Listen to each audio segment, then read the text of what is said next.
యొక్క ముడితో ఆ యొక్క రసాలను విడుదల చేస్తూ కొన్ని రకాల ప్రయోగాలు జరిపి ప్రయోగాల ఫలితంగా బంగారాన్ని తయారు చేశాను. ఆ విధంగా తయారు చేసిన బంగారంతో ఇదే ప్రాంగణంలో చుట్టూ ఇదే తరహాలో ఇలాంటి ఆలయాలు అదనంగా మనకి 8 ఆలయాలు నిర్మాణం చేశారు. ఇప్పుడు మీరు వచ్చేదాకా వచ్చే 4 ఆలయాలు పడేయాలి. ఇది ఒక ఆలయం. మళ్ళీ అమ్మవారి ఆలయం వెళ్ళి మరో 3 ఆలయాలు. ఇట్లా 9 ఆలయాలు. బాల బ్రహ్మ, గరుడ బ్రహ్మ, వీర బ్రహ్మ, విశ్వబ్రహ్మ, కుమార బ్రహ్మ, తారక బ్రహ్మ, పద్మ బ్రహ్మ, అర్ధ బ్రహ్మ, సర్గ బ్రహ్మ 9 ఆలయాలు. ఈ 9 ఆలయాల సముదాయాన్ని అన్నింటి కలిపి నవబ్రహ్మాలయాలు లేదా నవలింగ దివ్య భవనం అని పిలుస్తారు. యావత్ ప్రపంచంలోనే నవబ్రహ్మాలయాలు అలంపులో తప్ప మరి ఎక్కడా లేవు. ఏమి నవబ్రహ్మ గొప్పతనం ఏమి అంటే నవబ్రహ్మాలయాలు అనేది నవగ్రహాలకు అధిష్టాన దైవాలు. ఇప్పుడు రాముల వారి రాముల వారు ఆంజనేయ స్వామికి అధిష్టాన దైవం. ఆంజనేయ స్వామి అనుగ్రహం కాబట్టి ఆంజనేయ స్వామికి అభిషేకం చేసుకోవచ్చు, సుందర లేపం చేసి వడమాల చేసి తమలపాకు పెట్టుకుని రకరకాల సుందరకాండపై ఎండం చేయొచ్చు. అదే రాముడి దగ్గర కూర్చొని ఆటోమేటిక్ ఆంజనేయ స్వామి వస్తారు, ఎందుకంటే అధిష్టాన దైవం.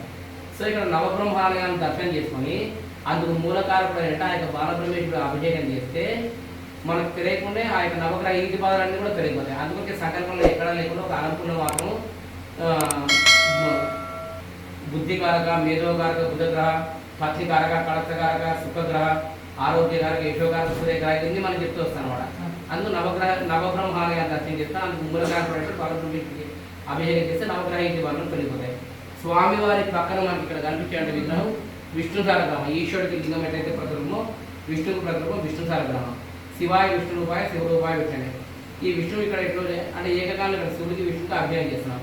ఎప్పుడైతే నది తీరాన్ని ప్రవేశిస్తున్నాడో నదిలో కొట్టుకుంటున్న ఆ యొక్క సారగ్రహము మాధ్వాచార్యుల వారు ఇక్కడ స్వామివారికి వాయు ప్రతిష్టాపన చేశారు. యంత్ర ప్రతిష్ట వేరే వాయు ప్రతిష్ట వేరే. అందుకే ఇక్కడ ఇద్దరికి ఏకాలం చేస్తారు. ఈ ఆలయాలను కూడా 1400 సంవత్సరాల క్రితం రాలేదు. ఆవేశకర్త బాదామి చాళుక్యులు 2వ ప్రదేశ్ నిర్మాణం చేశారు. చాళుక్యులు క్షేత్రానికి దక్షిణ కాశీ, కాశీతో సమానంగా చేస్తారు ఈ అలంపూర్ను. బ్రహ్మేశ్వయం సవిశ్వేష, కాశీలో విశేషుడు, అలంపూర్లో బ్రహ్మేశ్వరుడు. సా కాశీ హేమలాపురం, అక్కడ కాశీ ఇక్కడ హేమలాపురం. ఈ అలంపురానికి పూర్వం హేమలాపురం. హేమ అంటే బంగారం తయారు చేస్తారు. ఏ మేరకు వాస్తవం మనకు తెలియదు కానీ విగ్రహం కింద స్వామివారి కింద స్వర్ణాలయం ఉంది అని చెప్తారు. అందులో రైతలింగము, వజ్రలింగము, స్ఫటికలింగము, మరకతలింగము, అక్కడ వెండి ఇవన్నీ ఉన్నాయని చెప్తారు. ఇవన్నీ ఆత్మహత్యల వల్ల చేస్తున్నారు. అనంతపద్మనాభ స్వామి ఆ స్థాయిలో నిలబడిన మనం ఉంటుంది. ఇట్లా ఈ సోమవారంతో ఉంది అని చెప్తారు. దాదాపు అలంపూర్ యొక్క గొప్పతనం ఏమంటే గ్రామదేవత ఎల్లమ్మను మొదలుకొని జగత్తున్నటువంటి పార్వతీ పరమేశ్వరులు లేని ఆలయాలు. అలంపూర్ అన్ని ఆలయాలు ఉంటాయి. వెంకటేశ్వర స్వామి, వేణుగోపాల స్వామి, పాండవ సూర్యనారాయణ స్వామి, దక్షిణామూర్తి. అలంపూర్ అనేది ఒక 6 ఆలయం కాదు, ఒక రోజు మొత్తం కేటాయించారు. అందుకే బాల బ్రహ్మేశ్వరాయాస్తు ఇవన్నీ కాదుపురాణం బేసిక్ మనకు. బాల బ్రహ్మేశ్వరాయాస్తు భక్త కల్ప ధ్రువాయిత కోటి లింగ స్వరూపాయ స్వర్ణలింగాయ మనం ఆస్తోటే ఉన్నారు. ఎవరు బాలబ్రహ్మేశ్వర స్వామి. ఎక్కడ భక్త కల్ప ధ్రువాయి భక్తుల పాట కోటి లింగ స్వరూపాయ. ఈ ఒక స్వామివారికి అభిషేకం చేసి కోటి లింగాలు. ఇక్కడ కోటి లింగాలు అంటే కోటి దేవతామూర్తులు మనం తీసుకోవాలి. అలాంటి కోటి దేవతామూర్తులను పూజిస్తే ఎలాంటి ఫలితం వస్తే అలాంటి ఫలితం వస్తుంది. స్వర్ణలింగాయ మనం విశేషించి అలాంటి లింగం బంగారలింగం కాబట్టి కిందోడు స్వర్ణలింగం చెప్తున్నాం. పైన విగ్రహం నుంచి బంగారు జరిగింది. ఇవన్నీ శాస్త్రీయ మన ప్రమాణాలు. స్వర్ణలింగాయ మనం ఉన్నతమైన స్థానం అన్నమాట. సో స్టార్ట్ చేద్దాం. జాతకరీత్యా 12 భావ స్థాన స్థితాః ఏ గ్రహాः అరిష్ట స్థానేషు శుభబల ప్రాప్త్యర్థం యజమాన్యస్య అంతర్గత బహిర్గత శత్రు పలాయనార్థం మమ నివాసిత గృహ అఖండ స్థిరలక్ష్మి నివాస సిద్ధ్యర్థం మమ సత్సంతాన అఖండ విద్యాపారంగత సిద్ధ్యర్థం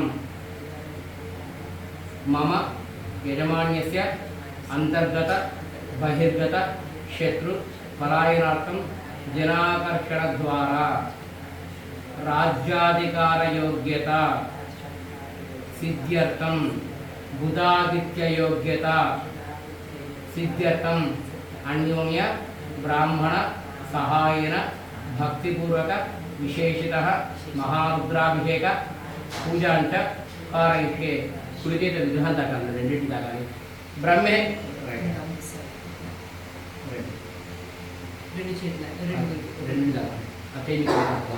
బ్రహ్మేశ్వయంద విశ్వేశ్సాగరదేహేమనామ్రే శాగంగాతుంగవద్రేయం సత్యమేదం హృదయ ధ్యాయామి ధ్యానం సమర్పయామి. మేడం చెప్పండి. మహాజ్యోతి మయ అలంపుర క్షేత్ర విరాజనే जोगुल शक्ति युक्ताय ब्रह्मेशानाय मंगलम